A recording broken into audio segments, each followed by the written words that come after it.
ఇక్కడుండే ప్రాచీన ఆలయాలు ఎక్కడా లేవు, సాంస్కృతిక ప్రదేశాలు ఎక్కడా లేవు, పర్యాటక కేంద్రాలు కూడా ఇక్కడే ఎక్కువ ఉన్నాయి. తంజావూర్, తిరుచిరాపల్లి, చిదంబరం, మదురై, కంచి, రామేశ్వరం, ఇక్కడికి రాని భక్తులు ఎక్కడా దేశంలో లేరు.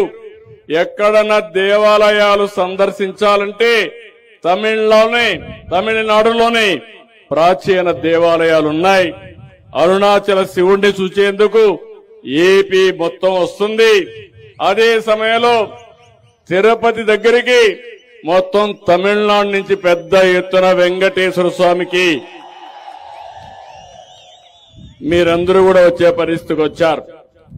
మనమందరం కూడా తమిళ్, తెలుగు, కన్నడ, మలయాళం మన భాష ఏదైనా మనమందరం దౌడిలం. మీరు ఈ విషయం గుర్తుపెట్టుకోవాలి. అందుకే మన నాయకుడు నందమూరి తారక రామారావు గారు 40 సంవత్సరాల కంటే ముందు ద్రవిడ భాషలన్నీ ఒక దగ్గరికి రావాలని ఆ రోజు మీరు చూస్తే ద్రవిడ యూనివర్సిటీ పెట్టారు. అది కూడా నేను 40 ఏళ్లుగా ఎమ్మెల్యేగా ఉన్నాను కుప్పం నుంచి. ఒక పక్క తమిళనాడు, ఒక పక్క కేరళ, కర్ణాటక, మధ్యలో ఈ యొక్క మనం అనుకున్న కుప్పం. ఇప్పుడే మా మిత్రులు ఇక్కడ మా పవన్ కళ్యాణ్ గారి అభిమానులు, అనుమాయులు ఉన్నారు. మొన్నే మీరు ఆంధ్రప్రదేశ్ లో చూశారు. ఆంధ్రప్రదేశ్ రాష్ట్రాన్ని కాపాడుకోవడానికి నేను జనసేన అధినేత పవన్ కళ్యాణ్, ప్రధానమంత్రి నరేంద్ర మోడీ గారు కలిసి ఎన్డీఏ తరపున ముందుకు పోయాం. తమ్ముళ్ళు మీరు గుర్తుపెట్టుకోవాలి, 94% సీట్లు గెలిపించారు.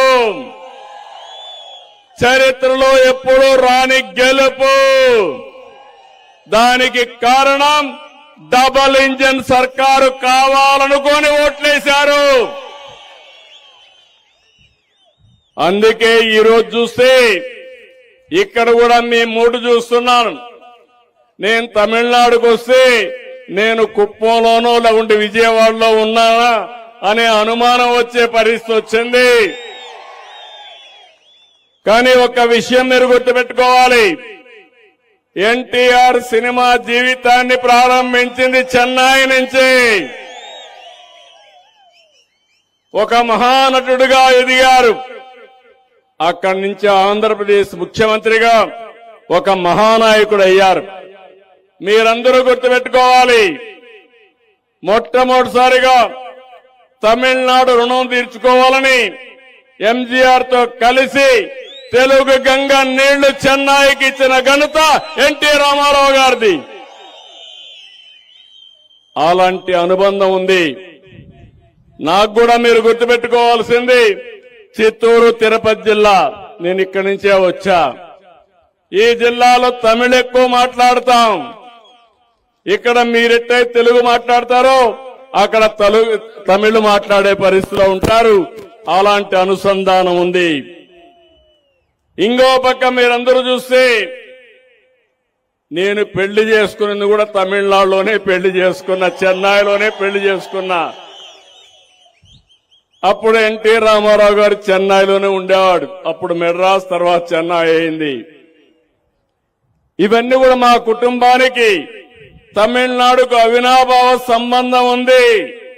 నీళ్లు ఇవ్వడమే కాదు, అన్ని వేళలో తమిళనాడు గాని ఆంధ్రప్రదేశ్ గాని అన్నాదమ్ములుగా కలిసిపోతున్నామని మరొకసారి మీ అందరికీ విజ్ఞప్తి చేస్తున్నాను. అయితే నేను ఈరోజు వచ్చిన పని మీరు గుర్తుపెట్టుకోవాల్సింది, ప్రధానమంత్రి నరేంద్ర మోడీ గారు ఒక మంచి నాయకుడు. 12 సంవత్సరాలు సమర్థవంతమైన నాయకత్వాన్ని ఇచ్చాడు. ఒక పక్క అభివృద్ధి, ఇంకో పక్క సంక్షేమం, ఇంకో పక్క సుపరిపాలన.